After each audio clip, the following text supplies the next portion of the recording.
Boys, I swear to God, I'm giving myself a headache. I have to stop this. I've been going back and forth for the last 3 hours. The past 3 hours, just deciding what my picks were going to be for this UFC 300 predictions. It just has to be done. Sometimes you just gotta pick it and pray. That's MMA, right? So, um, this is definitely one of the most difficult card I've had to break down in a long time, just because there's arguments almost practically for every fight for both person. Almost all of them. So it's as hard, pause, as it gets. And yeah, I'm still going to try my best to give you guys the entire card's prediction and breakdown on my side. I'm going to go fast. I don't want to do this 1 hour prediction breakdown video. It's just too long. I'm going to try to keep it under 30 minutes, maybe 25. We'll go there. If it goes longer, it goes longer. But I'll try to be quick and efficient. All right, we'll start with the first fight of the main card. Deiveson Figueiredo versus Cody Garbrandt. Absolutely stacked card. I can't even believe it starts with this fight. You know, people ask me sometimes that people that don't watch the UFC, they ask me about UFC 300. I'm like, bro, literally the first fight on the card is two former champions fighting it out. If that doesn't tell you how stacked the card is, I don't know what else to tell you. For this fight, though, I'm picking Deiveson Figueiredo. I think Figueiredo is better in the brawling exchanges, which inevitably is going to happen because those are two guys that wait for counter opportunities, and when they collide, they collide. And I think in brawling situations, Figueiredo is very good in those. And I've watched Cody's last fight against Kelleher. He still makes a ton of mistakes defensively. So if Figueiredo catches him once, I think in terms of power, that's how it goes, right? Cody can catch him too. He's got the power, but I just think Figueiredo is more defensively aware on the feet. And in those brawling exchanges that are going to happen, because Cody Garbrandt, after the few losses that he's had in his career in a row, he started being more of like a back foot fighter. He's on the back foot a lot, and he kind of rushes in. He reminds me a bit of Justin Gaethje, where he's made that adjustment of like trying to be like, the guy on the back foot and just surprise with counters and stuff like that. But he's not the best. He's not as efficient with his counters. He usually just rushes in with like a combination that doesn't always connect clean, and he comes in very reckless, and I think Figueiredo can catch him in those exchanges. So I'm gonna go Figueiredo by KO. Moving up, Bobby Green versus Jim Miller. Listen, I think this all comes down to Bobby Green's health. It's literally all it is, because I think skill for skill, prime for prime, Bobby Green is better. He's a better fighter in my opinion from what I see. Listen, I haven't watched a ton of Jim Miller fight, but he reminds me a bit of like, he's kind of like the new Donald Cerrone, where he's efficient in all areas but not great in anywhere. I know he has some great ground skills, but Bobby Green is so fast on the feet. He's so technical. His counters are incredible. His boxing is incredible. His defense is great as well. Obviously, he got knocked out by Jalen Turner, but that's a 6'3" man, right, with an incredibly long reach. Jim Miller is shorter, kind of like the perfect target for a Bobby Green. So if I had to bet, I'll go Bobby Green by unanimous decision, just picking him apart on the outside for 3 rounds. Now, what I am scared of is the fact that he did get KO'd, and that KO was absolutely brutal, and that was 3 or 4 months ago.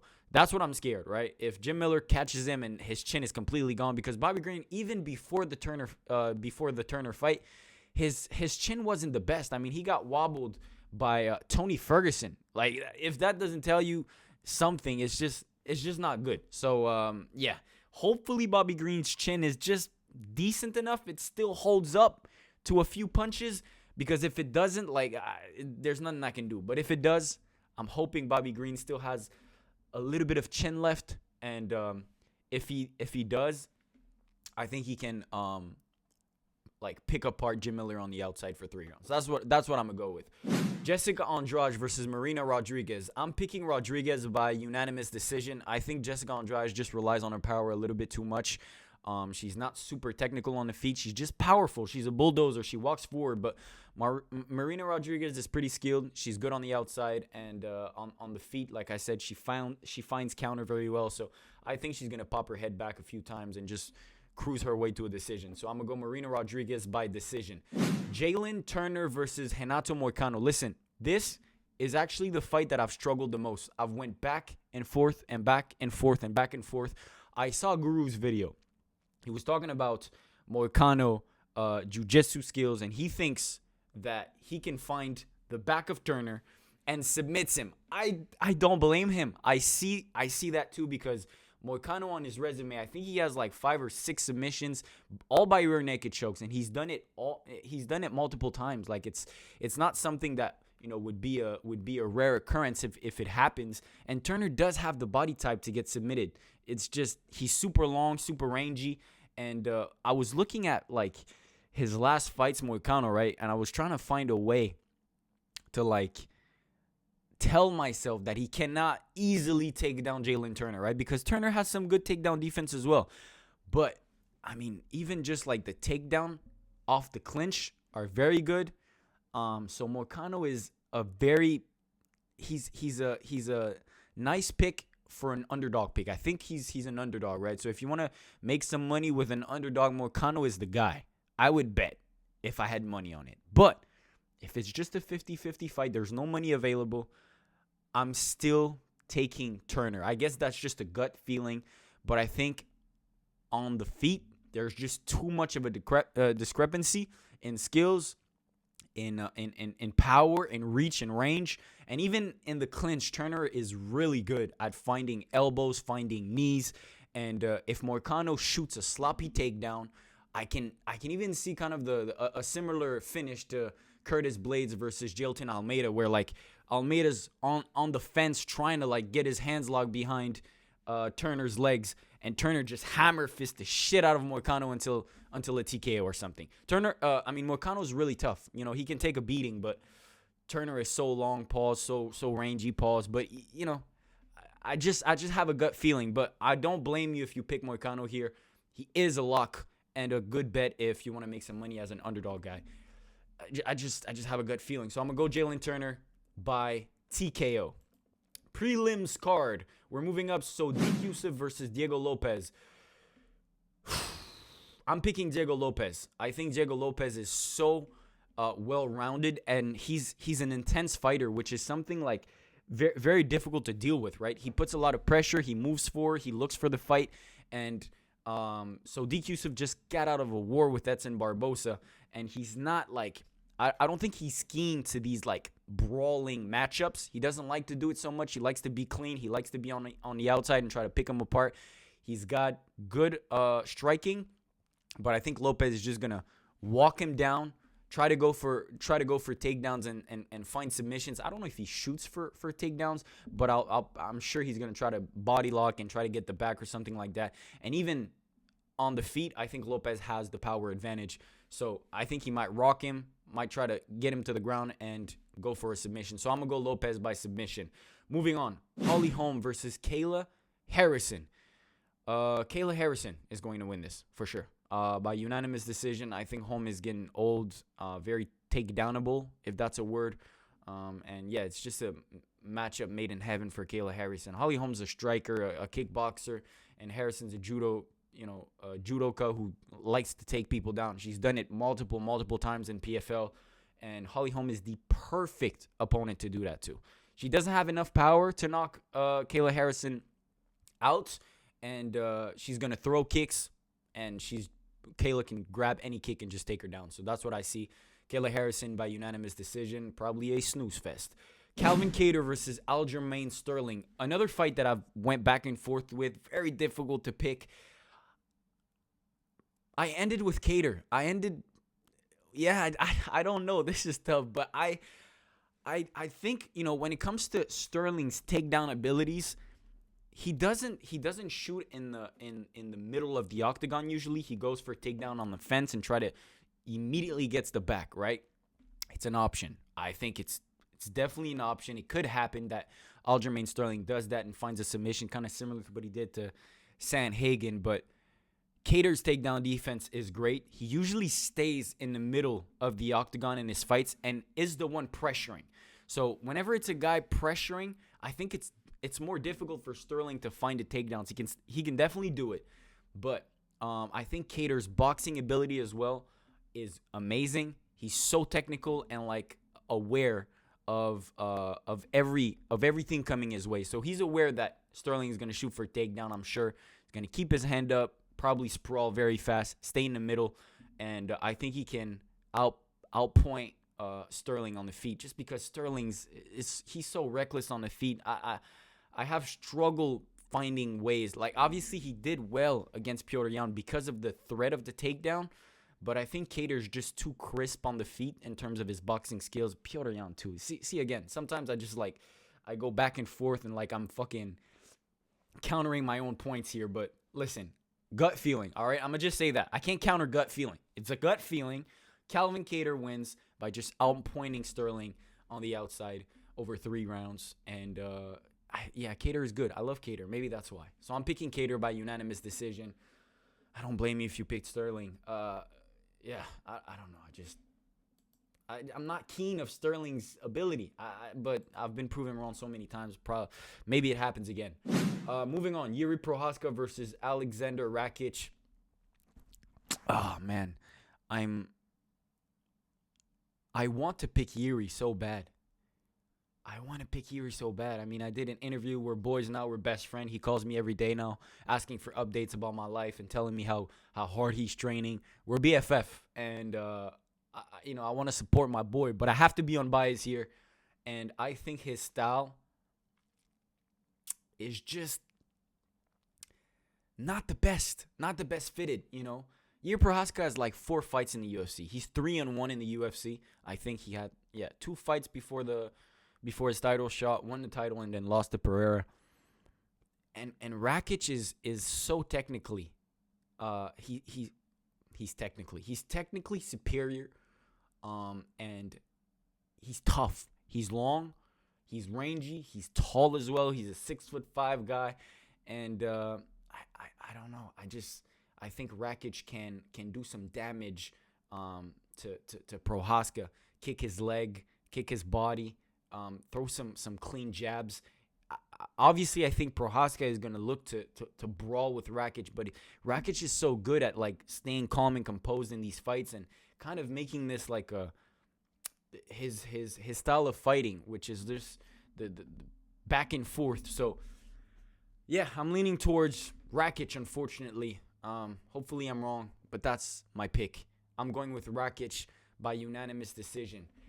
Yeah, he's just tall and strong. So I don't like Prochazka's striking. It's too much. I think he leans too much. He leans forward, and he's open for counters all the time. So yeah, I'm going Rakic by unanimous decision. Bo Nickal versus Cody Brundage. I'm picking Bo Nickal, but listen, I don't think it's going to be that as easy as people think it is. I see a lot of people shitting on Cody Brundage, but listen, his last fight, Bo Nickal, was against a 5'8" overweight middleweight. All right, that's what it was, because Woodburn, he was so short. He was super small. All right, tough guy, but very easy matchup for Bo Nickal. Cody Brundage is the same size. He's bigger. He's stronger. And he's a wrestler. He has a wrestling background. So I think Bo Nickal is going to struggle a little bit more. I don't think he's going to find the finish as easy or as fast as he did with Woodburn. And, yeah, I do think Brundage has that dog in him. So he's not as skilled as Bo Nickal, is nearly as skilled. But that dog, that toughness within you, it brings something to the fight, and I think it's going to make a difference. Now, I do think Bo Nickal can win, and I predict he wins by unanimous decision. Harder test than what most people anticipate. That's what I say. But I'm still going Bo Nickal. Charles Oliveira versus Arman Tsarukyan. Tough. So tough. Brain leans towards Arman Tsarukyan. I think Arman Tsarukyan is kind of a better version of Islam. No, maybe I don't want to say better. He hasn't proved himself, right? But the performances he's put on, man, he's been dominant, and he's so good everywhere. I know he's not afraid to be on the ground with Oliveira. Oliveira has been fighting strikers, a lot of strikers outside of Beneil Dariush, who's obviously washed and has no chin, because both guys pretty much, knocked him out pretty easily. So I don't want to rely on that fight too much. But Tsarukyan is a very tough matchup for Oliveira because he is good on the feet, possesses power, but also can go down and can take Oliveira down. I mean, we've seen it happen. Oliveira has gotten taken down by so many guys, and Tsarukyan is also very defensively aware on the ground. I think he doesn't get submitted that easily. I don't think it's going to happen that easily. So it's a very, very tough matchup for Oliveira. But listen, I'm rocking the Full Violence merch, by the way, guys. Beautiful merch. They sent me this to do some interviews. Look at this back design right here. Yes, sir. This is some fire. I don't want to be biased, but I kind of am. I'm going to go Oliveira. I'm going to go Oliveira by TKO. I think he's more powerful on the feet, and I think he can find counters with Arman Tsarukyan, because I did say in the deeper dive, Arman Tsarukyan is not as defensively aware as a Islam Makhachev, who's underrated on the feet when it comes to defensive awareness. He's so good at moving, keeping his hands up, rolling with the punches. Arman is not as defensively aware. He can get clipped. Obviously, we've seen it. And I think if Oliveira catches him, it can be over pretty fast. So that's what I'm going to go with, Oliveira by TKO, but I'm not sure about that. Justin Gaethje versus Max Holloway. I understand the Holloway debate. I understand it fully. Holloway is a tough matchup. He's a tough matchup because he throws volume, right? He throws so much. But gut feeling is saying Gaethje is just too powerful. I know people are saying, like, you know, the power hasn't been translating in terms of like finishes, but Justin Gaethje transforms people's faces. Even if he don't knock them out, he transforms people's faces with his power. It's that brutal. Remember that shot that Dustin Poirier hit Max Holloway with, where he like kind of, I don't want to say wobble, because he kind of just took a step back and then went to the cage. I think if Justin Gaethje hits Max Holloway the same way, it can be bad for Holloway. It can be very bad. So if it doesn't happen, though, right, I do think Holloway has better cardio, more volume, but the first round and second round are going to be crucial for Gaethje. He has to land something substantial, and I bet he does. So I'm going to go Gaethje by TKO in the second round, but I'm so not sure about nothing. Weili Zhang versus Yan Xiaonan. I'm picking Weili Zhang. I think she's more complete. Takedowns, striking, she's fast. Yan is probably a little bit faster, but she's less powerful, and Weili Zhang is super tough, so she can get punched, and I think she's gonna be tough enough to remain in the fight and kind of like, you know, use her complete weaponry. Like I said in the deeper dive that they're gonna strike, but I don't think so. I think Weili Zhang is too smart. She's gonna use her takedown abilities and just out MMA Yan Xiaonan in every area. So that's what I'm gonna go with. Weili Zhang by unanimous decision. Alex Pereira versus Jamal Hill. What I'm most scared for Jamal Hill in this situation is he's had an injury not too long ago, and I do feel like he kind of rushed his comeback a little bit. So he's been out a year and 3 months.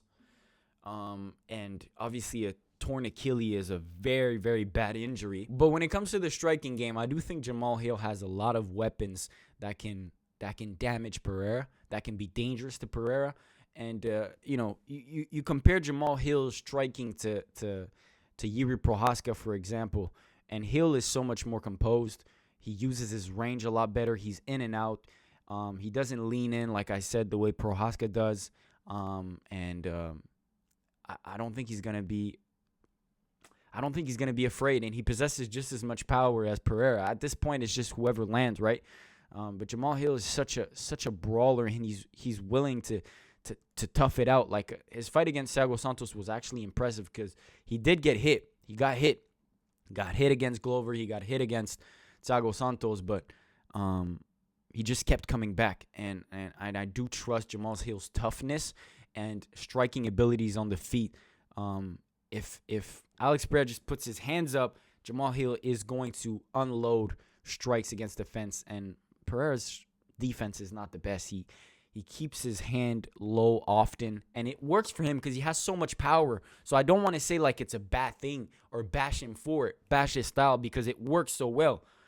But it's going to catch up to him, and Jamal Hill is the guy to put Alex Pereira down, I think, at 205 pounds. That's what I'm going to go with. I've been betting against Pereira his whole career almost, but listen, I've been proven wrong, and this card is so difficult to fucking predict. It's MMA at the end of the day, right? So, like, it's so hard to predict. Each fight can, there's arguments for both sides.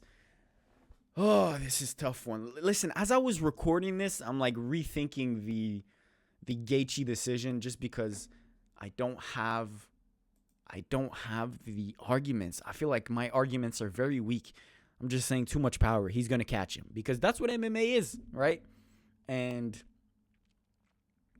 yeah, I even the Hill pick, there's so much on Pereira's side as well when it comes to, like, his power and timing and accuracy. It's going to be an incredible card, and I'm very hyped and excited to see it. It's going to be a 7-hour watch time of absolute violence, so it's going to be fun to watch. Hopefully you guys enjoy. Let me know if you think my picks are stupid. You can let me know. Let me know your picks down below. Those are mine. I had to stop, right? I could be here for a fucking hour just picking one guy or an argument for one guy or the other. That's my picks. I'm going to stick to them. So I'll catch you guys very soon, man. Peace out.